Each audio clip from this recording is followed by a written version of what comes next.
Welcome to Speak Now Pro Wrestling. It is Tuesday, April 16th, and we are here to chat WWE NXT. And we had a pretty interesting show today. It was, we had the headline match being Trick Williams versus Carmelo Hayes in that steel cage match. And then we're heading into Spring Break-In, which is taking place next week, as well as the next week after. And there are some storylines that, well, for one, are looking like they are completely wrapped up. And then there are some other storylines where we finally got some answers because we kind of had some questions to them. So there's quite a bit to get into on today's show.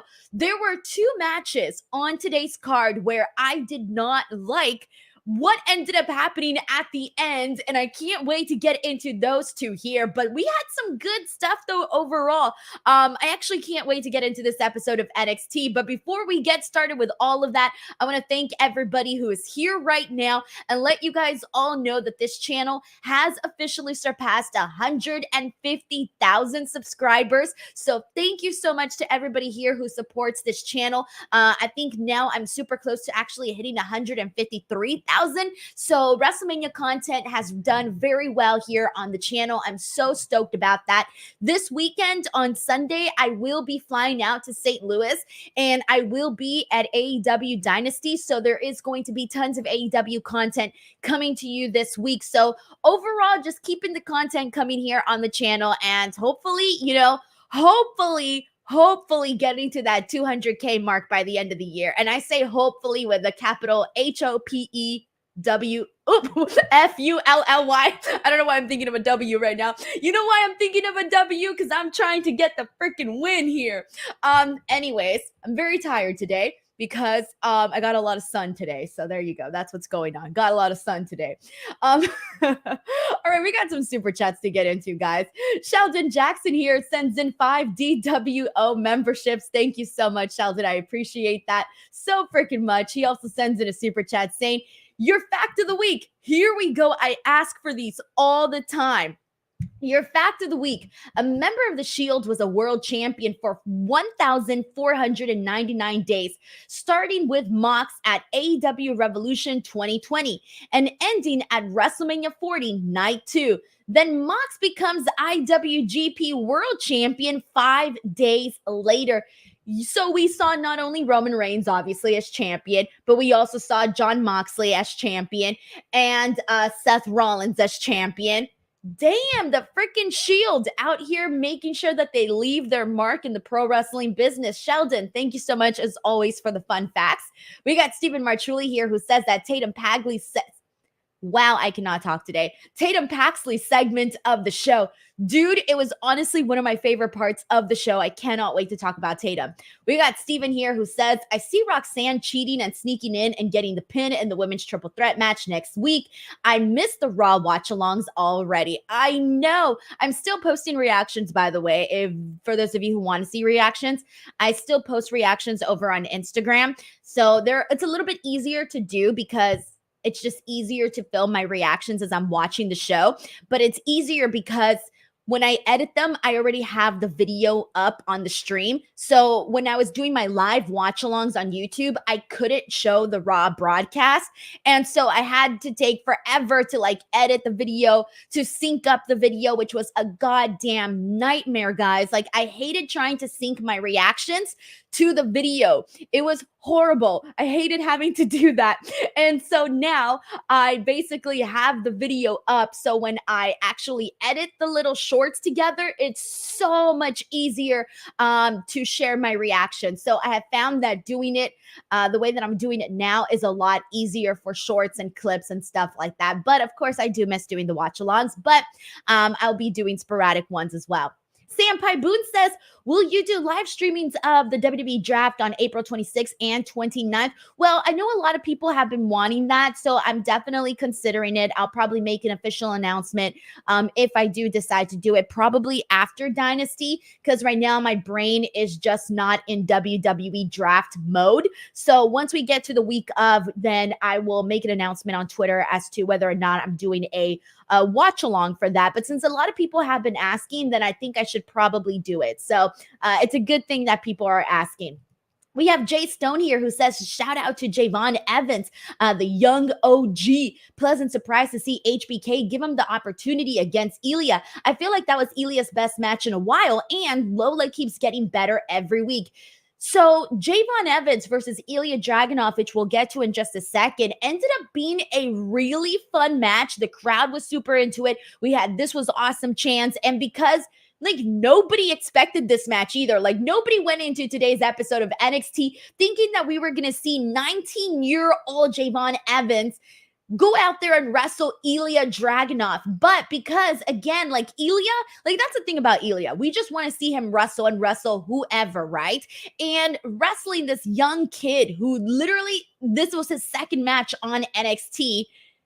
It was kind of fun because, again, it's not a match that we have seen. And we have talked about this so many times, how we've been needing so many more new faces for the guys over on the NXT side of things. And obviously, Javon is very, very young, but he's one of the new faces that is going to be coming up.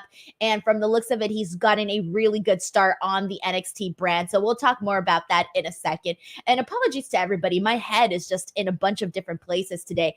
I went to the Grove over in LA, and there was a Taylor Swift exhibit.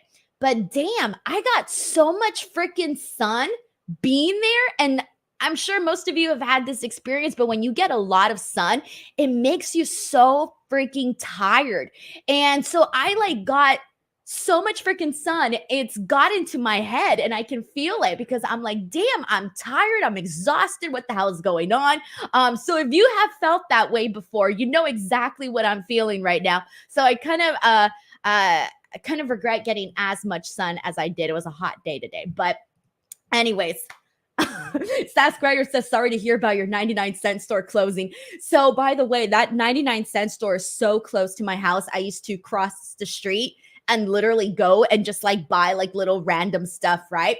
And so it's going out of business and I was so disappointed, but I walked in and they were having like a massive sale and I bought my favorite pens ever because it's very difficult to find the pens that I really, really love. I'm very, very picky with my pens, and that 99-cent store has my favorite freaking pens. So I'm like, oh, I need to grab these. I got a 3-pack of my favorite pens for 80 cents, guys. 80 cents. When is the last time you purchased anything for 80 cents? This isn't an ad, but I'm legitimately so freaking stoked that I paid 80 cents for a 3-pack of my favorite freaking pens ever. You can't even get chips nowadays, not even the little tiny bag of chips.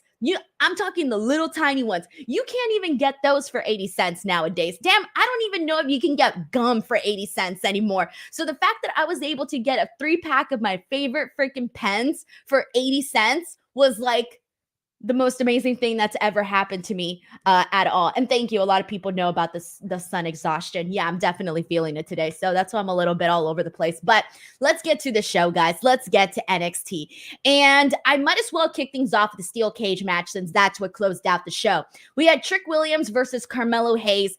And this one, I kind of have a little bit of some mixed emotions for this steel cage match. Like part of me enjoyed it. So I definitely enjoyed it. Don't get me wrong. I definitely enjoyed it. But part of me was sort of expecting a more explosive finish. When the finish actually came, I was honestly still expecting maybe like 5 more minutes of this match where I kind of felt like it came out of nowhere. And so it kind of took me aback that I wasn't really expecting the finish to come right like so fast as it did. And so I feel bad because even though I enjoyed this match, I didn't feel that there was anything in this steel cage match that really justified this feud that we have been having with Carmelo Hayes and Trick Williams, where it has been so personal because they're brothers, because they're, very, very close friends. And so given that, I think I was expecting just a little bit more coming out of this steel cage match, where instead the steel cage match didn't feel like this was a match between two guys that had such a long history that came in together to have this match. I was expecting a lot more. I think had they not had this vast story, I would have been like, great, fine. cool steel cage match. But given the vast story between Trick and Carmelo, I was definitely expecting more within the steel cage match. However, I did like, honestly, once they replayed the finish again, I did like that knee that Trick Williams gave to Carmelo with the chair. And I'm like, okay, fine. Like watching the replay, it hit a little harder, but again, it just didn't have that moment that you get right before the finish where you're thinking like, oh, we're almost there, we're about to get there. It didn't feel like that to me, where instead it was like, oh, finish, here we go, 1, 2, 3, match is over. And I was like, oh, okay, the match is over. But Trick Williams again getting the victory over Carmelo Hayes. He is going on to Spring Breakin', as we all know, to face Ilya Dragunov for the NXT Championship. And also, we talked about this last week, but there's a specific stipulation heading into this matchup, and it is that if Trick Williams loses, he is gone from NXT. Now, we talked about the draft because that's coming up, and that's coming up right after Spring Breakin'. So Spring Breakin' is on the 23rd, and the first night of the draft is that Friday of that week. So we have a couple days. Now, I think everybody here is expecting for Trick Williams to win the NXT Championship and to see Ilya Dragunov get drafted again, because he already said that he was going to be part of the draft. And the way that this is playing out with the timing of everything, it sort of gives it this perfect opportunity where it's like, okay, Trick Williams has his moment. Ilya Dragunov defeats him. He's free and clear of being NXT champion, and therefore he's good to go to get drafted over on the main roster. Unless they just like freaking swerve us and it ends up being Trick Williams, which of course, because Trick Williams is super hot right now, it wouldn't be such a bad idea. But at the same time, I think we need him more on NXT right now. So again, expecting Ilya Dragunov to lose the championship on night 1 of Spring Breakin'. So I feel like the way that everything is lining up, it's making a lot more sense that that is what's going to happen. And they've officially finished off this feud between Carmelo and Trick. Like, I don't think they should revisit this until, if they ever decide to do it, maybe way down the line. But as of right now, we have wiped our hands clean of it and they are done. He's beating the man twice. Carmelo has tried. He tried a whole lot of different ways to beat Trick Williams here tonight, and it did not happen. So that feud is done, my friends. I at least hope so, because I know that sometimes NXT can go a little past their expiration dates with certain matches, and we'll keep getting them over and over. So at least with this, it feels like that's it. This is done.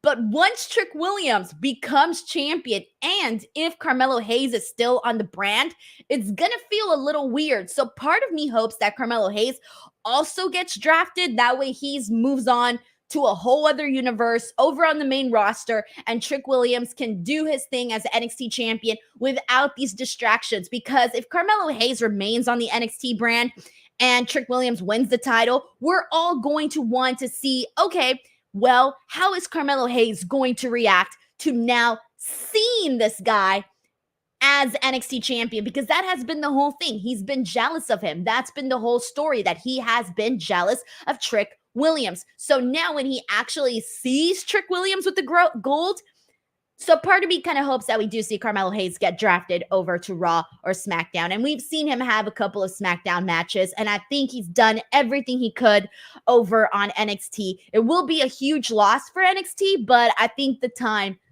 is now, guys. Cue the John Cena song. The time is now. We got a couple of super chats here.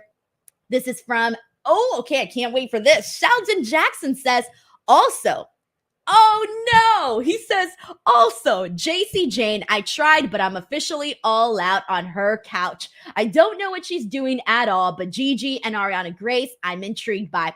All right, Sheldon, you know what? This has been like a year-long thing, and for a whole year, I've been telling you to just give JC Jane a chance. And it seems like you definitely did, and it still hasn't happened for you. I don't blame you, because here's the thing, like, I think they really had something there with JC Jane and Thea Hale with the whole, mean best friend, breaking her heart, mean girl breaking the heart of this good girl that we all love in Thea Hale. I think they really had a story there. And for some reason, it just feels like we didn't get all that we could get out of it. It feels like we got a really nice tease, and then that was it. It was very quick. It almost happened right before our eyes. Now this story is still ongoing. Like this is still happening between JC Jane and Thea Hale. Like she just costed her a match here today because we still need to get that one-on-one match. And maybe that'll persuade you, but I kind of feel like they have not been going as hard as they could with this story. It started off very, very intriguing, and it kind of feels like they have slowed down a little bit. I feel like they could have had JC Jane be meaner. I feel like they could have had just more friction there between Thea and JC Jane. So that's kind of where I'm at with that. Malik Black says, who do you think is going to NXT during the draft? Well, definitely Ilya Dragunov. That's one. Carmelo Hayes is the other one that I do hope goes over. There's part of me, like, I'm expecting to see if I'm going to go with any woman that I would think would go to the main roster right now. Surprisingly, I would say Lyra Valkyria. Lyra Valkyria, for some reason, is the person that I would name over from the women's side that I would probably expect to see get called up. And that's sort of the extent of it all. Like, I'm not out here wanting to see like 10 people get called up, right? So those would be the few names that I'm thinking of here. Jay Stone says, love Trick and Mello, but they don't have good in-ring chemistry. Both matches were just all right, but great opportunity for both of them, especially Trick. So that was definitely a criticism that I had seen. So prior to Stand and Deliver, as many of you guys know, I watched the show a couple of days late, and there was talk that the main event was not that good. Now, I didn't think the main event sucked when I watched it, but I also didn't agree that it lived up to the build, to the hype that it had going in. And then I kind of felt like this steel cage match was supposed to be the match that maybe, I don't know, maybe having a steel cage would add to it. But there was something missing. And I felt it in the Stand and Deliver match, and I felt it in the steel cage match. Now, I'm not really sure what the thing is that it's missing, but again, given the story, given all of the investment in it, everything that they did, the way that they promoted this match, I don't think that either match, neither the one at Stand and Deliver nor the one here tonight, really met those expectations.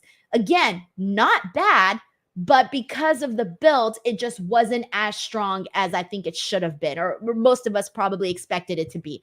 I don't know what it was, though. Ryan Lambert says, Denise, you should buy the 99-cent store and run it. Bro, I would have the best 99-cent store ever, let me tell you. We would have themes, really great sales. I would probably go out of business with my really great sales, but yeah, that would be funny. Ryan Lambert, thank you so much for the super chat. All right, let's keep it going, guys. So I hate to kind of go, you know what? I'm going to skip the Tony D stuff. I'm going to skip it and come back to it. I was going to go to it next, but I don't feel like talking about that right now. Let's go into Sol Ruca and Lola Vice. Sol Ruca and Lola Vice. You guys know, I said this last week. This right here, this is my match. Like, this was the match that I feel was made specifically for me because I am obsessed with both of these girls, and they are so incredibly different. Such different styles. Sol Ruca is more of this, like, gymnast, athletic type of competitor. And then you have Lola Vice with her MMA background. She goes out there, she hits her strikes, and that's more of her thing, right? Two totally different styles. And I liked it because this match wasn't like, how do I explain it?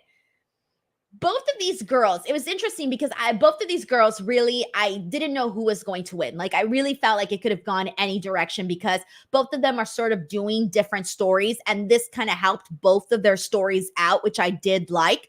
And they're going in different directions. But what I did like about this, though, was that each of them had the opportunity and had the chance to show how different their styles were in this matchup.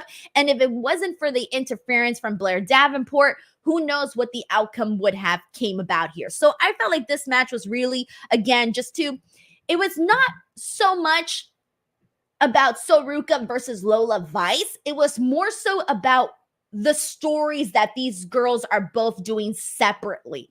And with that, Blair Davenport basically pulled the ropes when Soruka was going to do her cartwheel into a DDT spot that we saw last week. That was very freaking cool. She was going for it again, but Blair again pulled the ropes and she falls. So Lola takes advantage of that, gets her with a kick. 1, 2, 3. She wins the match. And immediately after this, Lola Vice gets confronted via the video screen that Natty, who last week Lola Vice costed her match against Roxanne Perez, the screwy Natty.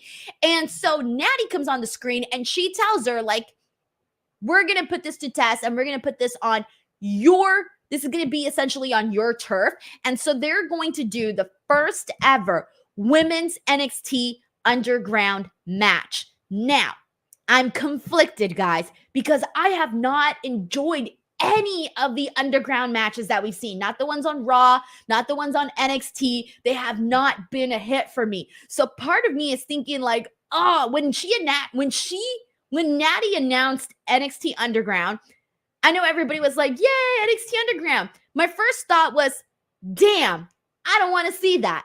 2, then I thought, wait a minute, we haven't had any women do an NXT Underground match.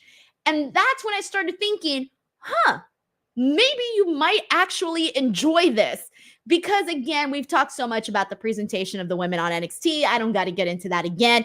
But because it's Natty, and again, because Lola does come from this MMA background, and we know what kind of wrestler Natty is, I do think that those two dynamics are going to be pretty cool. Again, I'm going to just save my feelings about this until we actually see it. But I'm not totally in the dumps about it. I'm not in the dumps about it all. I'm actually hopeful that this will be very entertaining. And I just don't want it to turn out like all of the other NXT Undergrounds and the Raw Undergrounds. And I was just not a fan of any of that. So hopefully this one turns out to be a lot better. So anyways, that's the Lola Natty portion of it that came off of this match. We also have the Soruka Blair portion of this. And very simple, we're going to get a no DQ match between Soruka and Blair Davenport. So this should be fun. And that's happening.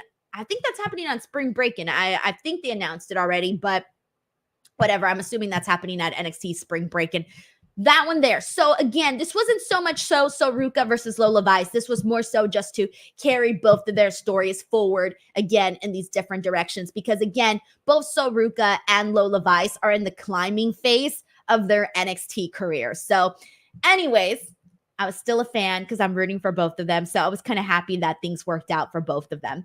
All right, we got John Deller here who says meant from the main roster to NXT. Oh, you're going backwards, bro. Main roster to NXT. So I don't know. I think NXT is NXT included in this draft. I know that Ava Raine was like chatting it up with Nick Aldis and Adam Pearce, but I don't know if NXT is actually included in this draft. Have they said this? Did I miss it? Is NXT included in this draft? Let me know in the chat, guys, because I'm not entirely too sure. But people are saying yes. Oh, okay, that changes things. Holy shit. I can see the first people that came to mind. Maybe Otis. I can see Otis going over to NXT. I can see Otis. I can see Tozawa. Not Chad Gable, though. So I don't know if they would break up Alpha Academy. I don't know if we've gotten all that we can get out of Alpha Academy. I'm trying to think who else is sort of on that, like, weird. They already did AOP and Karrion Kross. Like, AOP and Karrion Kross are already on NXT. So I'm assuming they're staying there. And they definitely needed to be there. Definitely not Angel and Umberto. They just got back up to the main roster. And now they're doing their whole thing now. So not them, but had it been the other way. I kind of hate to say this, but I hope they send Apollo Crews back to NXT because he was doing way better in NXT. So send Apollo Crews back to NXT. Cameron Grimes, I don't want to say send him back to NXT, but part of me is like, maybe they should send him back to NXT again because they haven't done anything with him.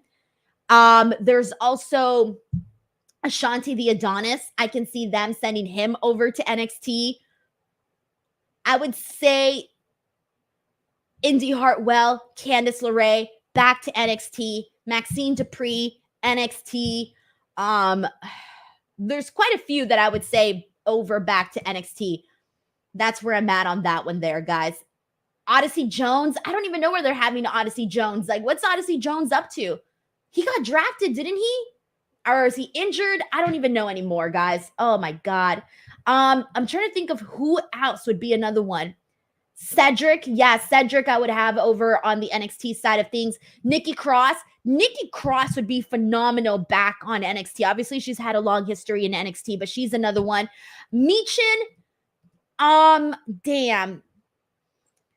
Damn. Michin is so good, but she hasn't really gotten so much of an opportunity over on the main roster. She would also be I would keep her. I would keep her on the main roster because we have a lot of girls on NXT, and I don't feel like we need as many girls. I think they can keep Michin over on the main roster. Xia Li, I forgot Xia Li was even part of the roster. Shit. And then Omos, I don't know what's going on with Omos, man. They haven't done anything with him, but I don't feel like he would fit in right now over on NXT. Like, they got Von Wagner, big guy. They got Obafemi, big guy.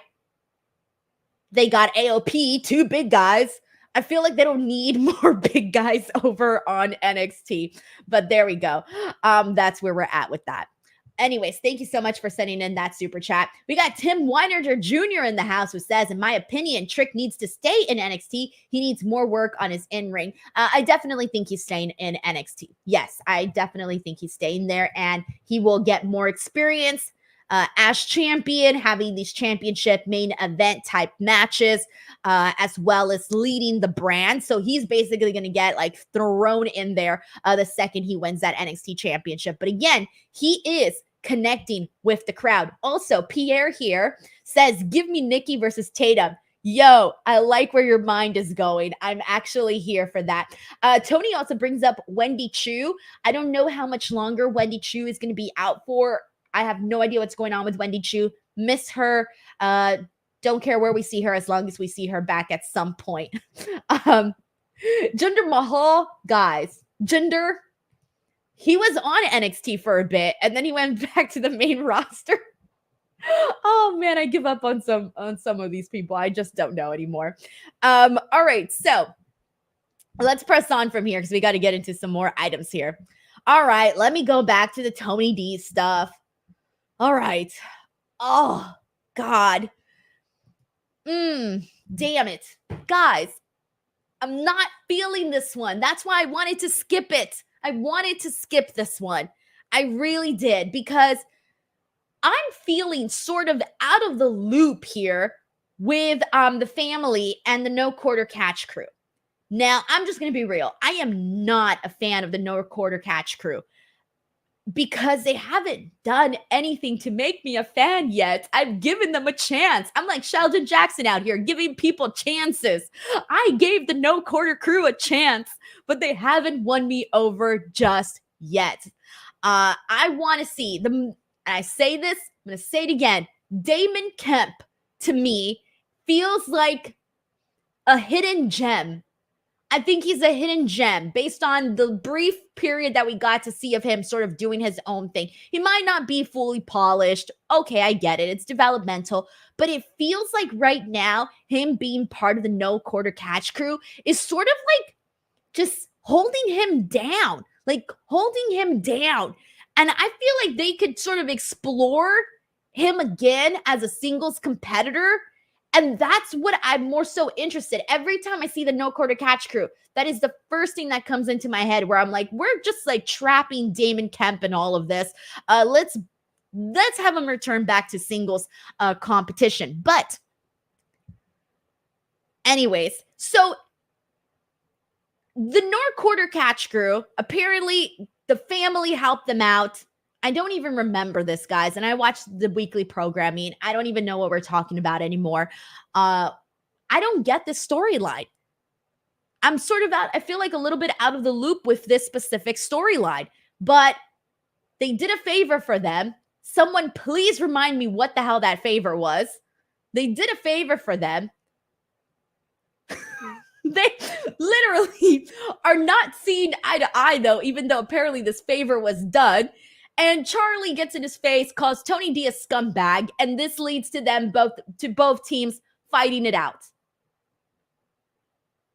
Okay. I don't know what else to add to this. I have nothing else to add on this. Okay. See, this is what I was thinking. And I hate that my brain went this way, but clearly I was not the only person. We got a couple people here that said they whacked Drew Gulak to write off Drew Gulak off TV. That was my assumption. And I'm like, is that the story here? Is the story here that they got rid of Drew Gulak? Is he swimming with the fishes now? That was my assumption of this. But again, I wasn't entirely sure. Clearly, I was not the only person thinking this, because as we all know, we've all seen the news between Drew Gulak and Ronda Rousey and what Ronda Rousey said Drew Gulak did, and the explanation that he gave was just it was not a good explanation. He would have been better off not saying anything, because that explanation was very, very poor. Anyways, so Drew Gulak did not come out with them, right? He did not come out with them here tonight. So that was my assumption, that maybe they got rid of him for him in storyline basis. He's out there swimming with the freaking fishes. So if that's the case, okay, cool. That explains this whole thing. But again, it sort of just did not come out as too clear. And so for that reason, I was sitting there the whole time going, is it the Drew Gulak thing or is it something else? What am I forgetting that happened on the show between them? Anyways, I want to see the Heritage Cup over with the family, because Tony D didn't win the NXT championship. He lost against Ilya. I don't know if he's ever going to be NXT champion. I have no idea. But at some point, it's going to feel like they need to have something, right? Because Tony D is out here saying he's going to be the Dawn of NXT. There's only so many times that you can say this and actually get something out of it. And I actually think it would be comedy gold to see the family with the Heritage Cup. So I'm rooting for the family. I'm rooting for Tony D to get his hands on the Heritage Cup. And maybe I'll finally be interested in it. But anyways, I just felt out of the loop. Felt completely out of the loop with this story here. Anyways, TJ Smooth says Gulak is with 2 dimes now. Rip. Oh my God. It's kind of funny though that they have this act on NXT that can easily just like that get rid of a character just like that. And we don't even need the details. We just know, okay, they got rid of him, swimming with the fishes, moving on. Oh my God. My goodness. And yes, by the way, John Deller points out that Drew Gulak hasn't been coming out with them for the last 2 weeks. Anyways, that's the story there. And I hope that it gets interesting fast. All right, we're moving on from this. And I want to get into something that was definitely interesting. And I'm so freaking stoked about this. And that is the Tatum Paxley video package. So we finally got this answered, everyone. We were wondering what Tatum's obsession with Lyra was. Was she in love with her? Was this going to turn into HLA? We talked about this. We had no idea what was going to happen here. Well, she clarified that she was in love with Lyra, but she was in love with her for reasons that are totally different. And we talked about this last week, because the one thing that changed between when Tatum was obsessed with Lyra and when she was no longer obsessed with Lyra was the title. The second that Lyra lost the title, Tatum lost interest. And from that moment on, it became clear that it was the NXT Women's Championship that was keeping Tatum in awe. And today they did this phenomenal video package. Like, I'm all about the emo girls, guys. Like, I love me, the dark girls with the black clothing and the freaking piercings and the all of that. Are you kidding me? That is my cup of tea right there. So Tatum going out there all evil and creepy, like that's her thing. But in this video package, she's out there playing with dolls. And there's something so creepy about an older girl playing with dolls. But she's not playing them with them like she's childish. She's playing with them like she's sick in the head, right? Like she's messing with the dolls, almost like she imagines them as her sort of like her enemies. Like this, like when I'm chopping this doll's hair off, I'm thinking of Lyra Valkyria, or I'm thinking of all of these bad girls that did not like me. Or what was she saying? She was saying about the cool girls. The cool girls didn't let her in. The cool girls didn't want to play with Tatum Paxley. They didn't want nothing to do with Tatum Paxley. I loved this. The creepy, dark girl shit. I am into this. This is all me right here. This is my genre. And so, anyways, she kind of recaps the champion. She talks about how much she loves the NXT Women's Champion and how that's why she was basically out there supporting Lyra, because Lyra was this good girl. Lyra was the champion. Lyra was everything Tatum Paxley wanted to be. And that's why she was so obsessed with her. And so now that she's no longer champion, there's no reason to be obsessed with Lyra Valkyria. And once she lost the title, she broke Tatum's heart. And I loved this. I love this explanation. I love her being obsessed with the title. I just love the way that this is all coming together.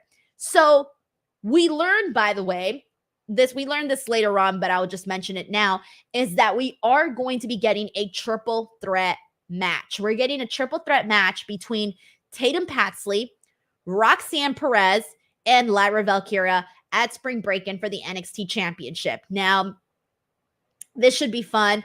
Of course, expecting Roxanne to retain.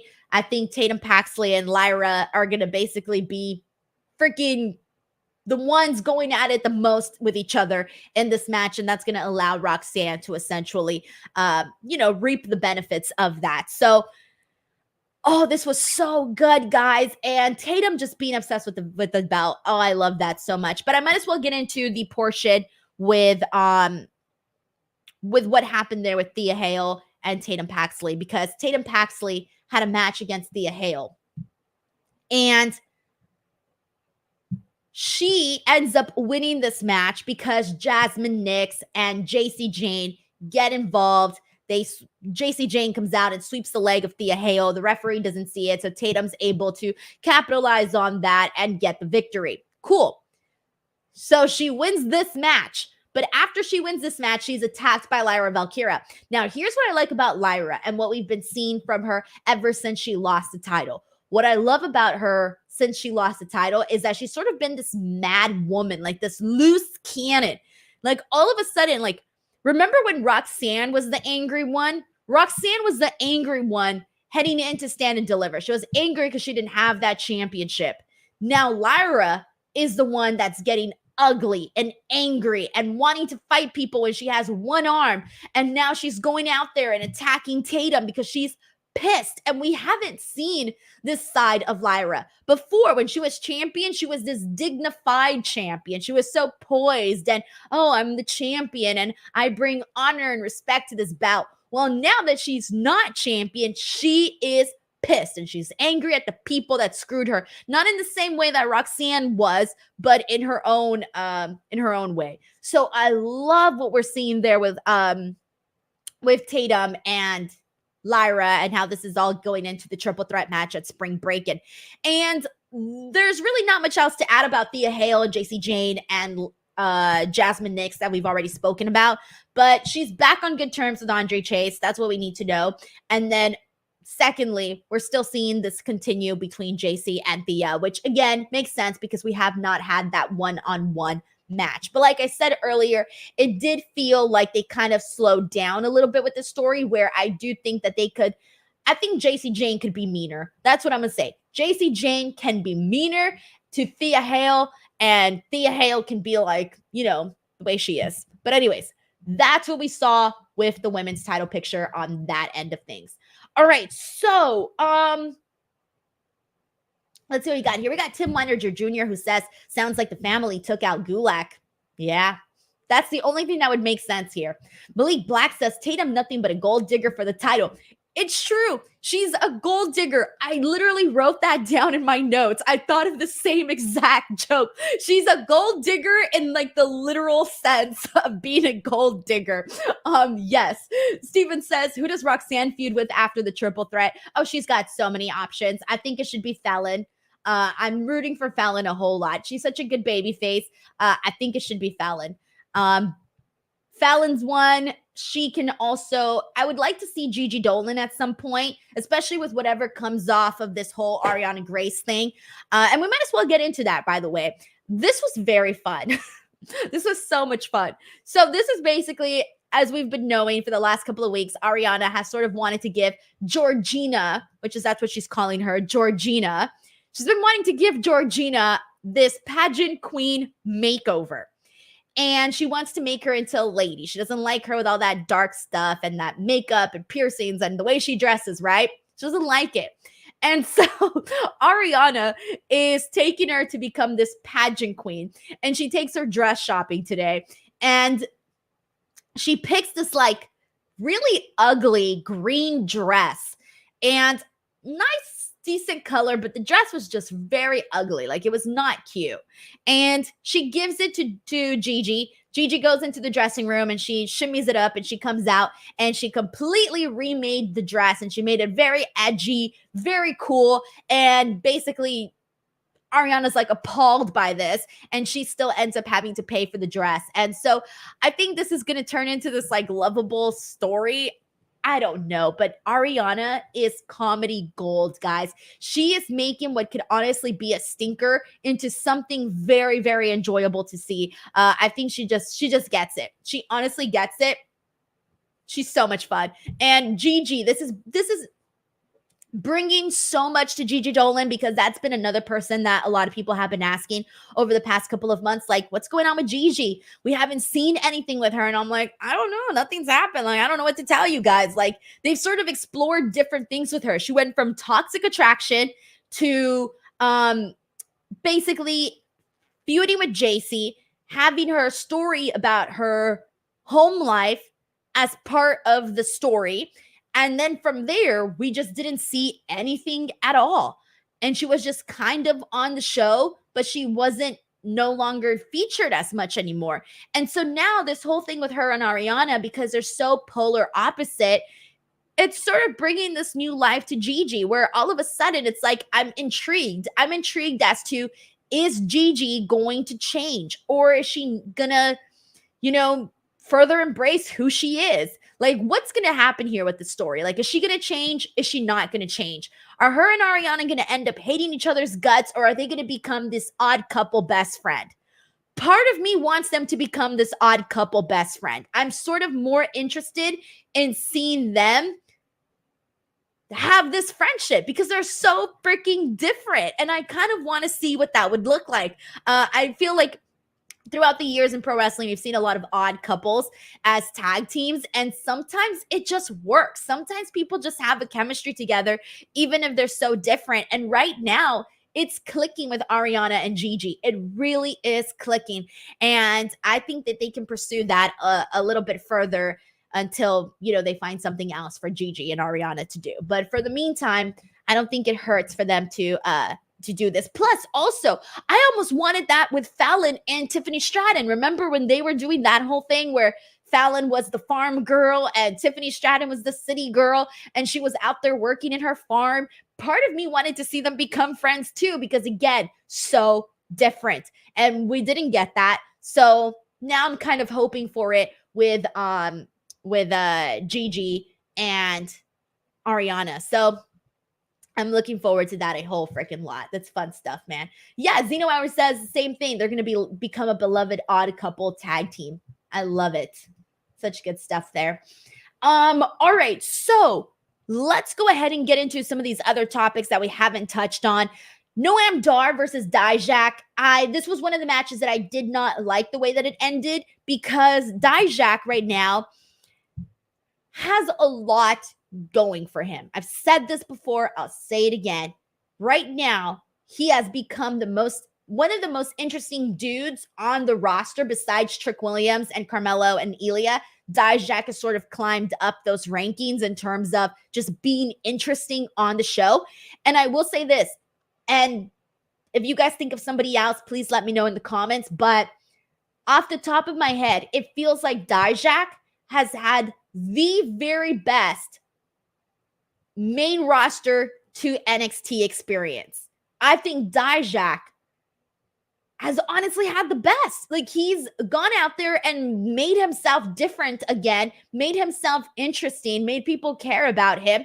On top of that, his social media game is definitely up there. He's utilizing social media to get himself over. People are interested in him on the show.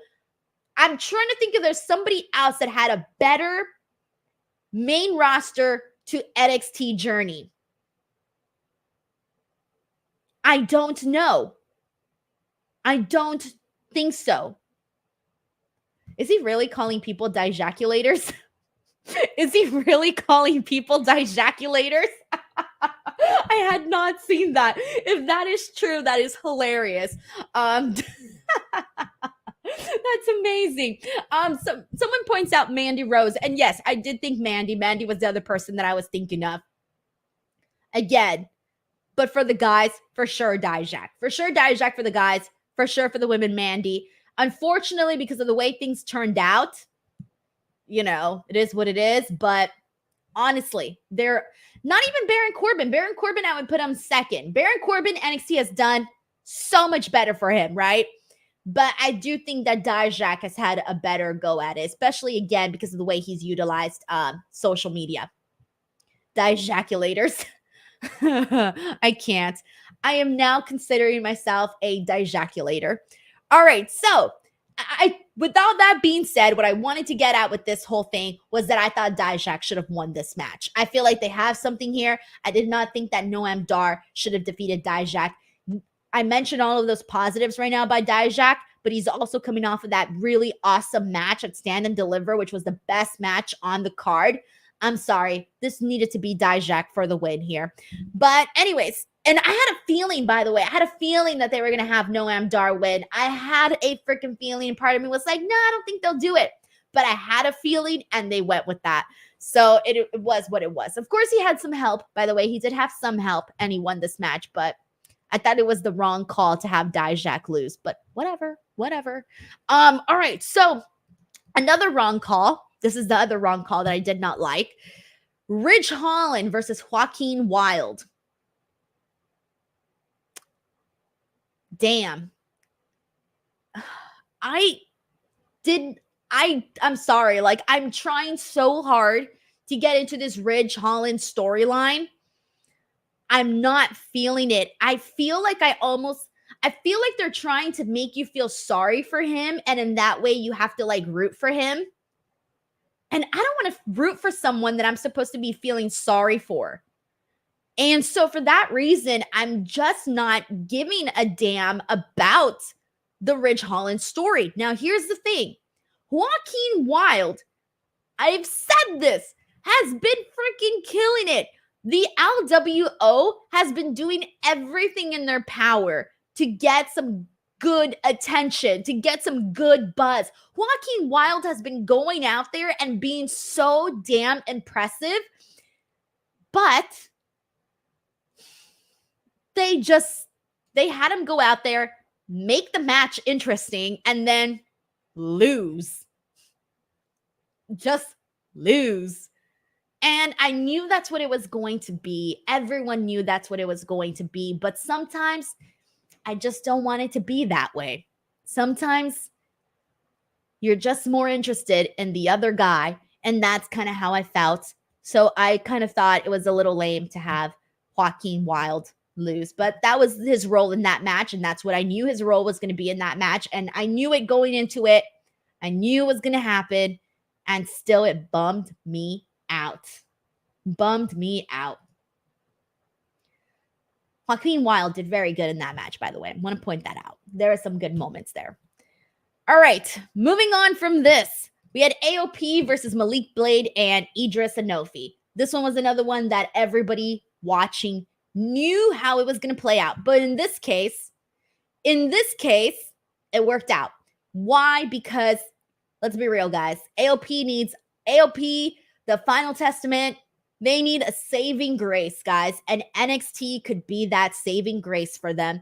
We are hoping that NXT is the place where they actually become a cool faction, where people actually care. So hopefully it happens for them. So even though you guys know I'm a Malik Black, Idris Sanofi fan, Malik Blade, Idris Sanofi fan, you guys know it. I've been rooting for them for the longest freaking time. Because they're so good as a team. They got squashed. But I'm okay with it because AOP needed this. AOP really, really needed this. So even though it was a squash and it wasn't even a good one, they needed this. So this was the situation where they made the right call, the right choice with this matchup. But I hope they run this back, by the way. I hope they run this back and let it actually be a match. Let it be like what Nathan Frazier and Axiom versus Braun Breaker and Baron Corbin was. Let it be what that was with Malik, Idris, and AOP.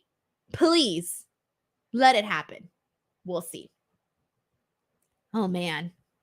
That's where we're at. Before I move on to our next topic here, friendly reminder that I will be back tomorrow with Righteous Reg, and we're going to be talking all things AEW Dynamite. Friday, I will be here with Robin Lundberg, by the way, a new co-host. He just did his official debut on last Friday's post show. I hope you guys are enjoying what we brought with that show. Totally different from what Reg and I do, but I love to bring in, I love that I'm able now to bring in people into the podcast, and so that we can have, different opinions and different fresh takes and all of that, because I don't want you guys to get bored of me, so I make sure to keep it fresh. We got to keep people coming in, we got to keep things interesting around here. And so I'm really, really stoked about how that turned out. The SmackDown pod did some really great views, so I'm very happy. Of course, Tama Tonga making his debut definitely helped, but you guys can check out that show on Fridays too. And then also, I might as well promote it now. So on Monday, the following after AEW Dynasty, myself and Reg will be doing an AEW Dynasty post show, but that will be happening on Monday next week. So keep an eye out for that for those of you guys who like AEW on here. And we got, holy cow, a really freaking generous, very generous super chat. My God, this is probably my worst show today. Blame it on the sun, guys. Blame it on the sun. But we got a very generous super chat here, and this is from Shanud Ogu, and I'm totally sorry for messing up your name. He says, "Thank you for your videos. They truly help get me through the week. If you ever need a co-pilot for an NXT review, it would be an honor. I'm a comedian and a wrestling fan, and HTX, much love." Hey man, tag me on Twitter tag me on Twitter, because I see stuff more on Twitter just because of the way things are laid out. Tag me with a video of your work or your samples. I like to look at that stuff. I like to see what people are doing in terms of when I bring guests on. It's because I've seen their work already, because obviously you want to bring somebody on that you've seen what they've done, because then if not, you don't want any surprises. And so I always look at people's work, and I always look and see who's going out there and doing good work. And if it's a fit, then it's a fit, and you can come on and do a show. But thank you so much for the kind super chat, and for really, really kind super chat. Thank you so much, man. Thank you. We got Chloe Adams here who says, "Wonder what happened to underrated Valhalla." Oh, I know. Valhalla. So Valhalla was not doing so good over on the main roster, unfortunately. There was some rough matches, and they had her with Maxine too, which was interesting. I was like, oh man, we're doing Maxine and Valhalla? That was interesting. I don't know what's going on with Valhalla, but I can see her going to NXT. That's a name that I can see going over to NXT from main roster if that were to happen, because it just really wasn't, the performance wasn't that strong on Raw. And it stands out because when you have some of the very best women's wrestlers doing some of the very best work, Like, you want to make sure that that everybody in that division is, following suit. And when you're not, it stands out. It sticks out like a sore thumb. And so that was the unfortunate part there for Valhalla. But we'll see. I think the last time we saw Valhalla might have been when she gave the freaking antlers to Michael Cole. And if it's not, that's the last time I remember seeing Valhalla. That's the last time when she gave the antlers to Michael Cole. All right. But yeah, she is a great character, says YouTube fan over here. I agree. And that's why I think like that she should probably shine brighter more so as just like a manager, as a valet, or go over to NXT and just kind of, brush up on some things. All right, so let's go ahead and get into the last two things that we need to talk about. I will go in and start with Josh Briggs versus Ivar, since we were talking about Valhalla. This match, Josh Briggs is not at 100%, as we know, coming off of that triple threat match from Stand and Deliver. They played into that in this matchup here. So it was not really like a phenomenal match or anything. It was fine. Ivar hits his moonsault on Josh Briggs and gets the win. Not really anything too interesting, but this is basically, again, continuing this whole new thing that we've been seeing when Ivar called out Obafemi. Obafemi was watching this match backstage, and he was saying that he thinks Ivar is interesting. So we're most likely getting that. I'm guessing at Spring Breakin'. I don't know if they've already announced it, but that's what I'm guessing is going to happen for Spring Breakin'. So this was basically just a match for Ivar to get a match on NXT. And Josh Briggs, not being 100%, kind of made it easy for Ivar to sort of beat him. And when you're like dealing with your ribs and stuff and everything Josh Briggs was dealing with, and then you have Ivar that weighs how many pounds freaking landing on you from the top rope onto your body. Yeah, bro, that was sick. That was sick, man. But anyway, so that was Josh Briggs and Ivar. There's one last thing that we need to get into in this show, and that is Ilya Dragunov's open challenge. And let me tell you, there was something that I really loved about this, and it was something so simple. So ever since I've been watching wrestling forever, I remember when I was a little girl, I used to always think this. I used to always think whenever there was any sort of open challenge, I always thought, how come the entire roster just doesn't come out? How come it's always one person? And that doesn't make sense. Like, we always see all these guys trying to get a shot at the title. And when you finally got the shot, only one guy comes out. That was always something that I thought about as a kid. And so and they've done this a couple of times, very few times where more than one person will come out to try to get a shot at the title during an open challenge. And they did it here today where they had so many people from the main roster, from the NXT roster, come out and try to challenge Ilya Dragunov. And I love that because I'm like, yeah, bro, if you're back there and the champion's like, I got an open challenge, I'm like, move, bitch. I'm trying to get through. I'm trying to get to this freaking matchup. Like, that to me is what I would be doing. Like, that's the real honest to God thing if you're, in this kayfabe story world. That's what you would do. You would want your shot, right? So they did that with the talent, and they had all the NXT run out there. I was dying because Lexus King runs out there, and I think he was one of the first faces that I saw. And he came out there with like the most funniest facial reaction. He just had like the biggest smile on his face, like, I'm coming for you. He didn't get the shot. It ended up being Javon Evans. And again, we kind of talked about this at the top of the show, but 19-year-old Javon Evans, man, like I said, I was not expecting to see this match with him and Ilya. Like, this was his second match on NXT, but it felt fresh because it was like they teased. What made it exciting was that they teased a lot of moments where it seems like he was actually going to pin Ilya, and nobody actually expected that at all, but they did their best to make you think that there was going to be a shot. And there was also some other moments during this where like Ilya would hit him with some very hard-hitting moves where he's taken out other opponents before, and he would hit Evans with it and go for the pin, and he would kick out, and you're like, shit, this little 19-year-old kid out here kicking out to the champ's moves. Like, that's huge. So I think all of that is what made this match as exciting as it was. And we're always wondering if we're going to see like the what if moment. Wasn't going to happen, but they did a good job at making you at least get excited about the possibility of it happening. So open challenge, so much fun. People really loved it. They shook hands afterwards.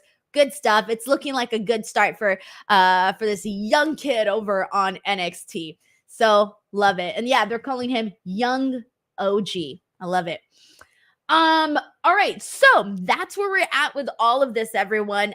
Next week I will be back again to talk about NXT, and we'll be talking about spring break-in, and the card is looking pretty good, so it should be a fun next 2 weeks of NXT content. And then of course we're going to be getting pretty soon next week, we're going to be starting to talk about the draft, so that'll be very fun as well. But that, my friends, was NXT here tonight.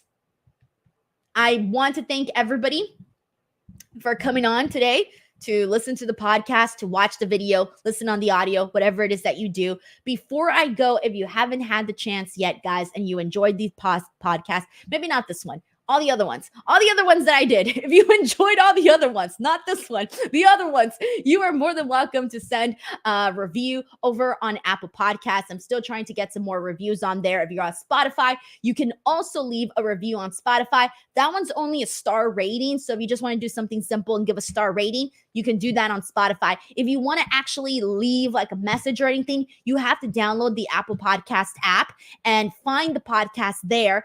And that is how you can leave a star rating along with a message. And I do read them here on the show. So if you guys have time, if you're bored one day with nothing to do and you want to leave a review, please do. It would really mean a whole lot to me. And I do read them here on the show. But that was the NXT review for today. And I will catch you guys tomorrow for the AEW Dynamite post show. Bye, everyone. Take care.